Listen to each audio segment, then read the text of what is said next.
নমস্কাৰ এই মুহূৰ্তত এইচএছৰ পৰীক্ষাৰ্থীসকললৈ দিবলৈ লৈছো ডাঙৰ খবৰ। যিসকল ল'ৰা ছোৱালীয়ে 2024 চনত এইচএছৰ পৰীক্ষা দিছিল সেইসকল ল'ৰা ছোৱালীৰ এইচএছ ফাইনেলৰ ৰিজাল্ট চলিত এপ্ৰিল মাহত নিদিয়ে বুলি ইতিমধ্যে অফিচিয়েল ৱেবছাইটত আপডেট আহি পৰিছে। তো অফিচিয়েল ৱেবছাইটত কি আপডেট আহিছে যদি জানিব বিচাৰে অনুগ্ৰহ কৰি ভিডিঅ'টো স্কিপ নকৰি প্ৰথমৰ পৰা শেষলৈ চাব আৰু মোৰ চেনেলত নতুন হ'লে প্লিজ চেনেলটো ছাবস্ক্ৰাইব কৰি মোৰ লগত থাকিব। তো বলক ভিডিঅ'টো আৰম্ভ কৰি এই বিষয়ত আমি বিস্তাৰিত জানি লওঁ।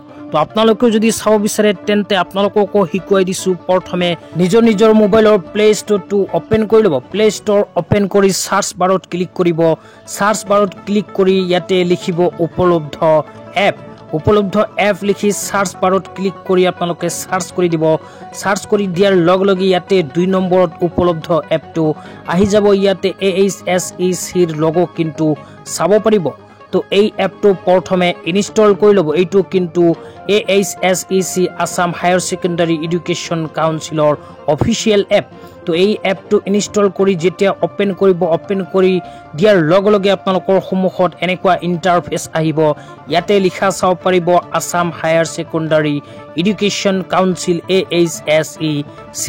তাৰপিছত লিখা আছে Assam HS final result 2024 to be announced in May 2024। ইয়াতে কিন্তু স্পষ্টভাৱে কোৱা হৈছে to be announced in May 2024। তো অহা মে মাহতে প্ৰদান কৰিব এইচএছ ফাইনেল ইয়াৰৰ ৰিজাল্ট। AHSECৰ অফিচিয়েল এপত কিন্তু এনেকুৱাকৈ ইতিমধ্যে এখন আপডেট আহি পৰিছে। বিচাৰিলে মই যেনেকুৱাকৈ দেখলো ঠিক তেনেকুৱাকৈ আপোনালোকে নিজৰ মোবাইল দি চাই ল'ব।